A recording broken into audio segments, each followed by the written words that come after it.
Okay. Hi, everyone. I'm going to get started quite quickly today. Can you hear me? Is my sound working? Yes. Yeah. So I'm gonna have to leave early today because over the break I'm going to a conference in India, and I have to pick up my visa between 4:30 and 5 o'clock. So at about 4:30, I'm going to have to leave. So I'm going to jump straight into it today. So the first half of the class, we basically did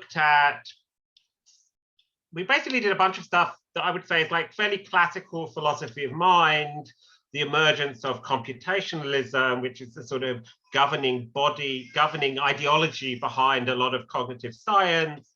And then we looked at some alternatives and critiques of computationalism. And that's sort of one of the areas that I'm interested in. And I think that was a fairly sort of unified stretch of the semester.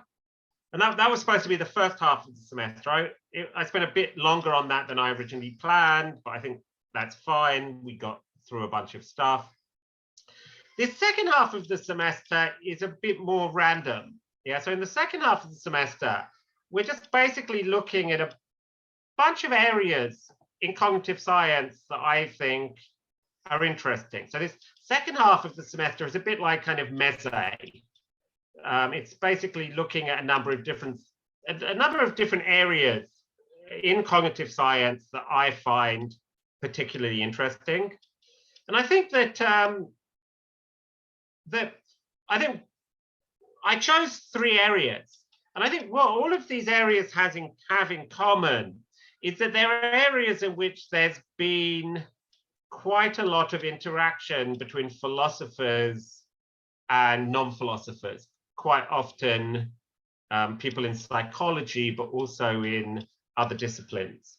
So the 3 areas special areas that I wanted to look at were questions to do with social cognition, questions to do with concepts, and questions having to do with methodology. And I think in all of these areas, there's been quite a lot of interaction between philosophers and, say, psychologists. Yeah, so in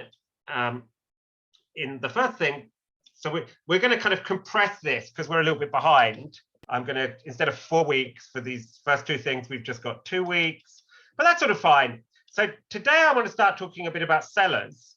And I guess, given the fact that I've got to run off, that probably we'll spend most of tomorrow talking about sellers. We'll then talk about Tomasello, and I guess next Tuesday we'll talk about Tomasello, and then on next Thursday we can talk about Milligan.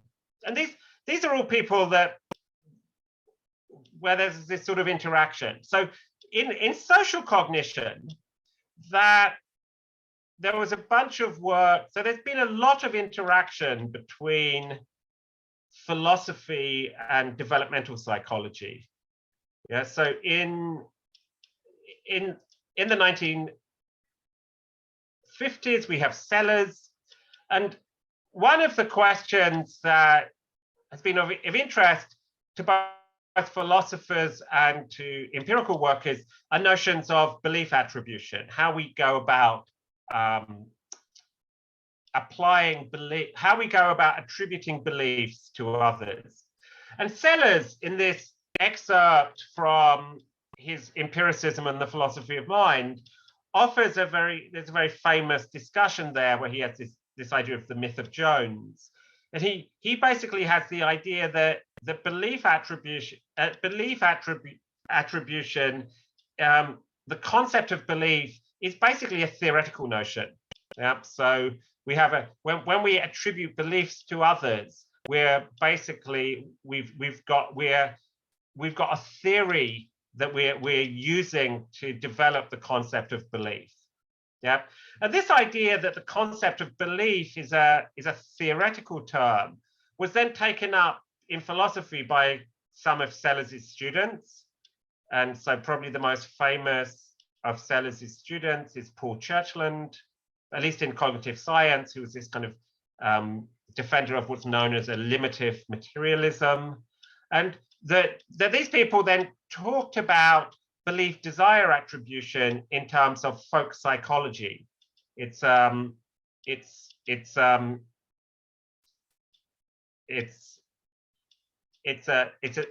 form of psychology. It's a sort of theory, but it's a sort of pre-scientific theory. This was the idea behind theory. And then this idea then was taken up by psychologists, especially American psychologists, I guess from the 70s.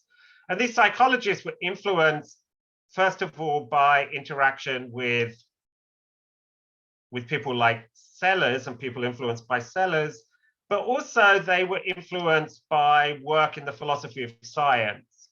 So in the sort of 70s and 80s, you had psychologists. Who's a psychology student here?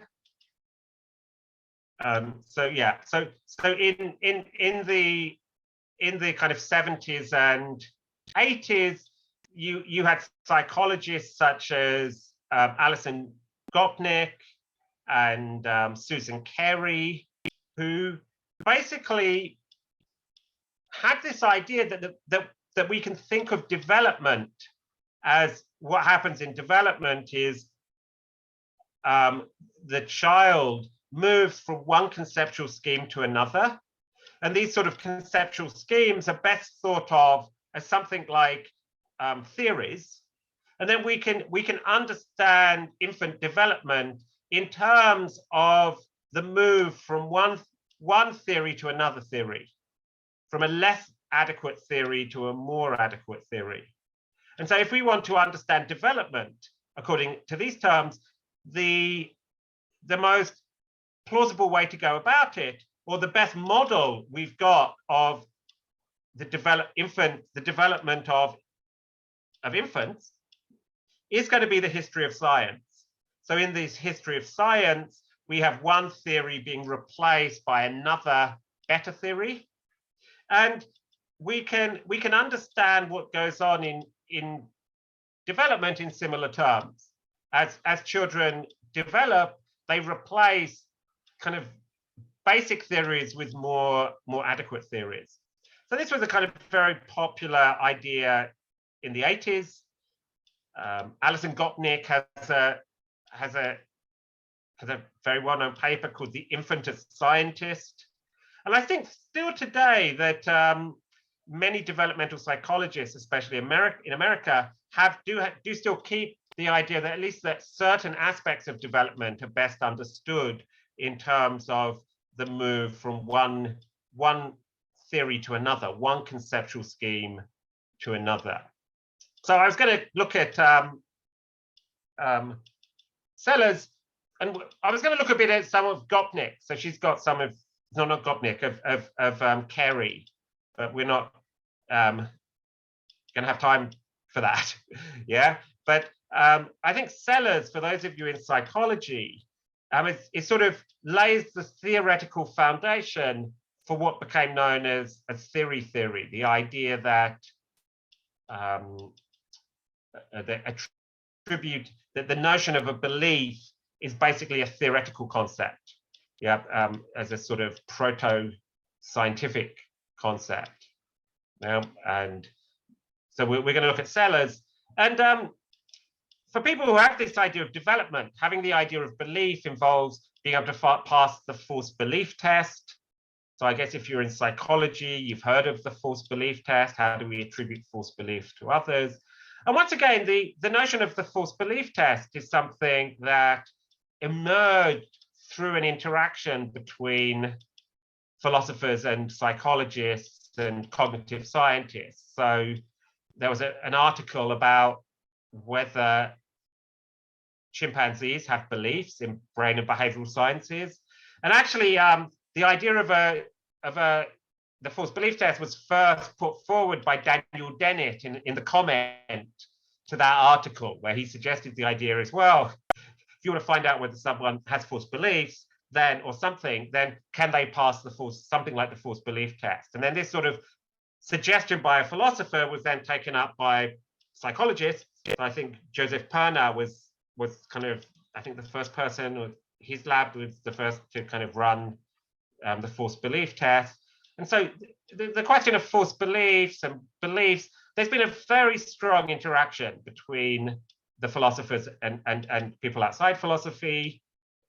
Yeah, Perner, right? He was at a conference in Bilkent a couple of years ago, and we went to Cappadocia together. So we had for those in psychology, he's a really interesting and nice guy. But anyway, yeah. So there's been a lot of interaction there. And when it comes to social cognition, part of social cognition has got to do with belief attribution. But I understand social cognition more broadly. And so, and one person I quite like is Tomasello. And Tomasello is someone who's been very influenced by and interacts with philosophers.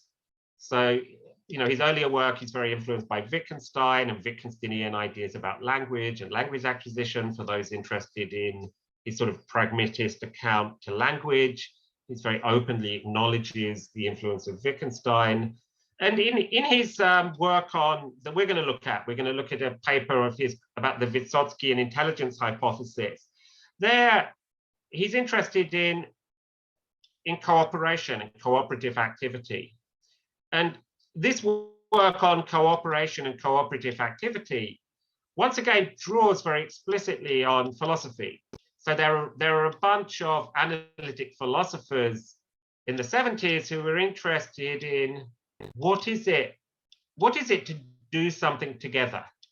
Yeah, what is it to engage in an activity together? Like, so, you know, like Hasnun and Nihal could be running down, you know, the road to get to class in time, but they're not doing it together, you know, like they, you know, so, but what is it, for example, to go for a walk together? What is it to go for a walk together rather than just walking side by side? And this is a question that a bunch of philosophers got interested in, again, I think in the 70s.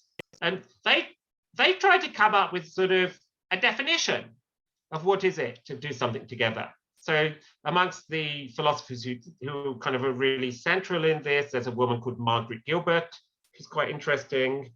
There's this Finnish guy whose name I can never pronounce, but just Finnish guy and joint activity, Taiko Tuomla or something like that. And then of course there's John Searle, yeah, and there's a bunch of other people. There's Bratman. There was a sort of industry, a bunch of people interested conceptually in the notion of joint activity. And in those days, philosophers in the analytic tradition saw their sort of task as trying to find definitions. So you try and find a definition, and you sort of, how this game works is you give a definition, like you say, oh, knowledge is justified true belief. And then you say, well, is that necessary and sufficient? A definition is supposed to give you something like necessary and sufficient conditions. And then people kind of went off and said, hold on, here's an example of something that looks like knowledge, but isn't justified true belief. Or here's something that is justified true belief, but clearly isn't knowledge. Yeah, so there was this sort of industry with people giving definitions and then sort of coming up with sort of intuitions about, oh, here's a case of something that satisfies the definition, but isn't knowledge. Here's a case of something that that is knowledge but doesn't satisfy the definition. Yeah, so people kind of came up with counter examples and then tried to provide a better definition. Now, the Tomasello wasn't so much interested in coming up with a correct definition, but Tomasello kind of took these kind of looked at this work, especially the stuff by Searle, and was like, okay, I'm just going to stipulatively take this definition, and we can have a kind of, and then we can sort of operationalize it, and then we can meaningfully ask the question of what animals are let's take this definition that some philosophers have given of joint activity, and then let's ask ourselves which animals are capable of it, and what makes animals capable of engaging in this sort of activity. And that's sort of Tomasello's project about joint activity. Yeah, and his answer is that the cooperative activity, joint activity is a type of cooperative activity, and this type of cooperation is essentially something only humans do. Yeah, that this is what really distinguishes us from other apes, is our capacity for cooperation. And one thing, if you're interested in language, so who's a linguist? We got any linguists in the house? No linguists today? Yeah. So Nihal, if you're a linguist, the one reason linguists might be interested in questions about joint activity is you might think that linguistic communication is best thought of as a form of joint cooperative activity. Yeah. And this is how the work of Tomasello on language is sort of connected to his work on interaction and joint activity, because language use, is a sort of cooperative activity. If we're sharing information, etc., this seems to be cooperative. And so the first bit of the second half of the class, we're going to be looking at stuff about social cognition and cooperation, which I take to be a form of social cognition. If anyone's interested, I have a paper on sort of Kantian ethics and Tomasello. It's sort of on Kantian ethics, Tomasello and Gibson. So if anyone's interested in Kant's ethics and wonder how you can ever relate that to Gibson and Tomasello, I can send you my paper.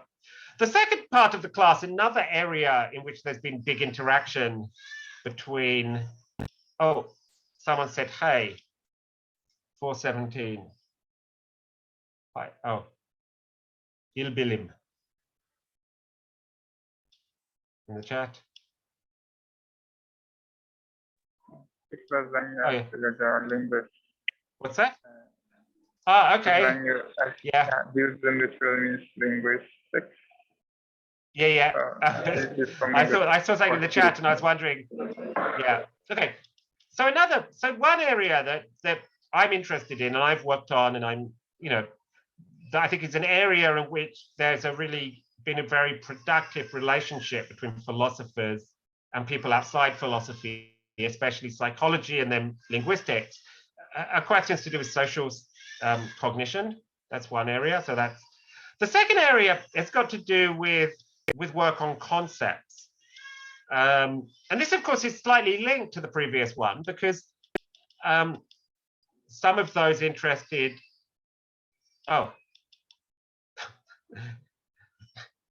Yeah. So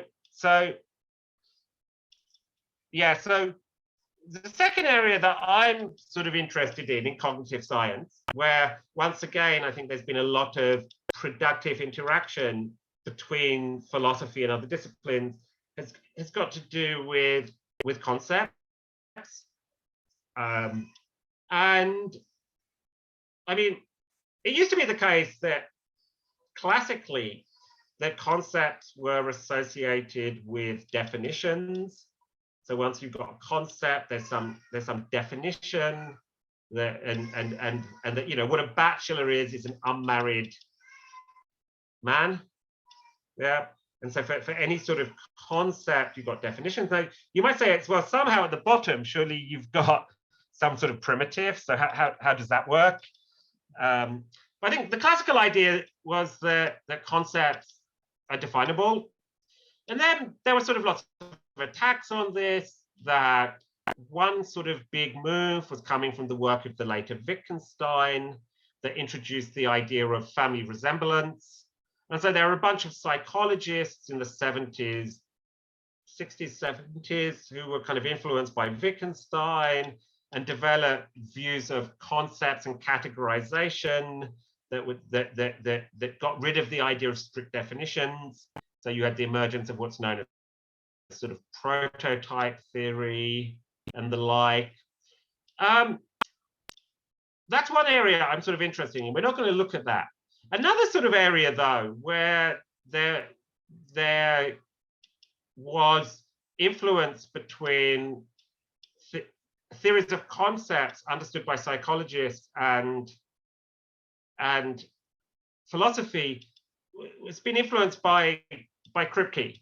And so Kripke is a philosopher from the 19th, and Putnam. And Kripke and Putnam were writing in the 60s and 70s. And they sort of defended a view that of certain concepts that is known as the sort of direct reference view. Yeah, so concepts are don't have definitions, but a certain concept or a certain representation can somehow attach to reality. So you've got names. So let's say Lucas. So according to this view of this, what's known as a Millian view, it's a view that is anti the views of Bertrand Russell. So Russell thinks that names are hidden descriptions. So any name, there's a sort of definition there. The sort of Kripke-Putnam view is the view that names don't have any definition. The meaning of a name is the object it refers to. And then philosophers took these views about names and said, well, we can think the same about natural kind terms. Yeah, so terms for things like species. Yeah, so there's no definition of human, but human is like a name that refers to a particular individual. Yeah, and I quite like this sort of view. So I've got a recent paper that's defending a view like this and saying it can be extended to apply to event types. And so one of the best known defenders of this view in philosophy is a woman called Ruth Milligan. So we're going to look at a paper of hers. And she's a philosopher who once again has a lot of interaction with psychologists and in cognitive science. She won the Jean-Nicot Prize a few years ago and gave the kind of Jean-Nicot lectures. And the Center Jean-Nicot is the kind of top cognitive science center, I think, in France. It used to be the head of Jean-Nicot Center. It was a guy called Recanati, who actually has come to, yeah, I'm a sort of friend of his, and he's sort of very influenced by Milligan as well. He has a similar view. And so, yeah, I was going to do Milligan and then look at Kerry. And so Kerry buys into a view like Milligan's for certain concepts, but then thinks that there are these other concepts that are more complex and are best thought of in terms of inferential roles. But because we're a bit behind in the semester, we're just going to look at Milligan. And then in the final bit, we're going to look at some stuff about methodology. And this is something where I think philosophers have always kind of tried to make a claim when it comes to the sciences. That, you know that song? Yeah, so some philosophers say, anything you can do, I can do meta. Yeah, so you do psychology, I can do the philosophy of psychology. You do physics, I can do the philosophy of physics. You do, biology, I can do the philosophy of biology. You do philosophy, oh, I can do the philosophy of philosophy. That's a sort of thing now, meta philosophy. Yeah, and so I think that the philosophers have kind of, for a long time, that one of the main areas of philosophy has been the sort of philosophy of science, where the philosophy of science basically kind of takes a step back and thinks about how particular sciences are working methodologically.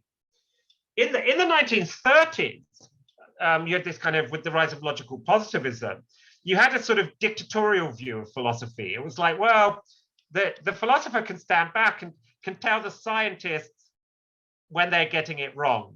So the philosopher kind of understands what the methodology should be, and then they're like legislators for the sciences. Oh, sorry, Mr. Scientist, your methodology doesn't fit together with with our ideal of what science should look like. I think today that sort of idea as the sort of philosopher, as legislator for the sciences has sort of disappeared, which I think is a good thing.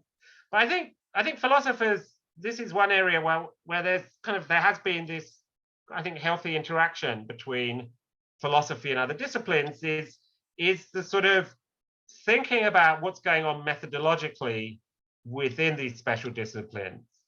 And I think often people who are engaged in particular areas of research sometimes kind of get lost in the trees and don't see the forest.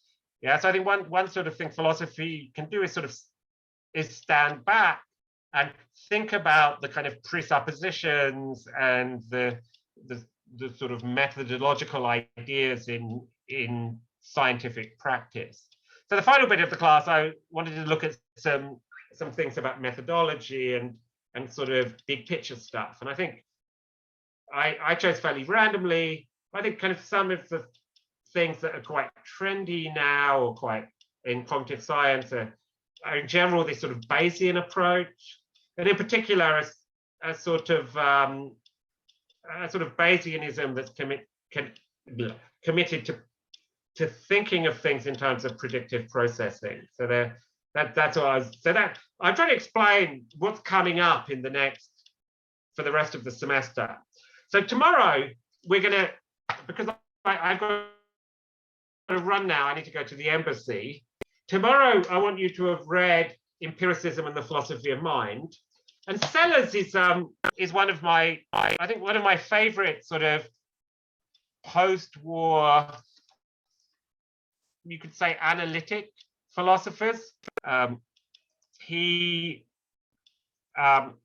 This book, Empiricism and the Philosophy of Mind, I think is a very interesting, quite difficult book. The beginning of it, I think, is especially quite hard. He's an analytic philosopher, but he calls this book his Hegelian meditations. So he's an analytic philosopher who's influenced by Hegel, and sometimes people call him and the people influenced by him the sort of Pittsburgh Hegelians. He's also got a nice book that if you're interested in the relationship between, a nice article, if you're interested in the relationship between philosophy and science and the special science, he's got a nice paper called Philosophy and the Scientific Image of Man, which if anyone, especially from philosophy, I think it's a nice paper to read about the relationship between what he calls the manifest image and the scientific image. The manifest image is our sort of common sense self-conception, and then we have a sort of scientific image of ourselves. And then the question is how do these two self-conceptions fit together? Okay, I need to run now, so I'm sorry I had to cut this class a little bit short. I'll see you tomorrow, and tomorrow we'll just talk about Sellers, and then next Tuesday we'll talk about Tomasello, and then next Wednesday we'll talk about Milligan. Come up? Sound good? Okay, yeah, because the embassy closes at 5 and it's a 25-minute walk or jog. Okay. I wanted to ask you for some very short question. Are we gonna talk about the direct to nature article ever again? Like, is it over? I mean, why, you want to talk more about it? No. I just was wondering, like, because I thought that we were gonna talk about that paper today, but I mean, you don't have to be. I was just wondering. Yeah, no, I thought we talked about, didn't we talk about that last time? Yeah, we did, but I thought you were, no, I'm just asking, you don't have to. Yeah. I mean, if you've got any questions about it, then tomorrow in class, you can start class. Well, if anyone's got any questions about the direct fit paper, did you read it? Did you like it? Yeah, I liked it a lot. I think it's a very influential paper, very good paper. I like that. Yeah, no, I think he's got him and his kind of little group. There's some other quite nice papers connected to it that I think are quite useful if you're in psychology thinking about the replication crisis. I could send them to you. Yeah, so if you've got any questions, or we could talk after class. But listen, I need to run now. Yeah, I need- no. I know that I can always send questions. Yeah, I was just wondering whether like okay, I got my answer. Thank you very much. Yeah. So yeah, tomorrow, if you got any questions about that paper, we could talk about them at the beginning of class. Yeah. Okay. Ciao.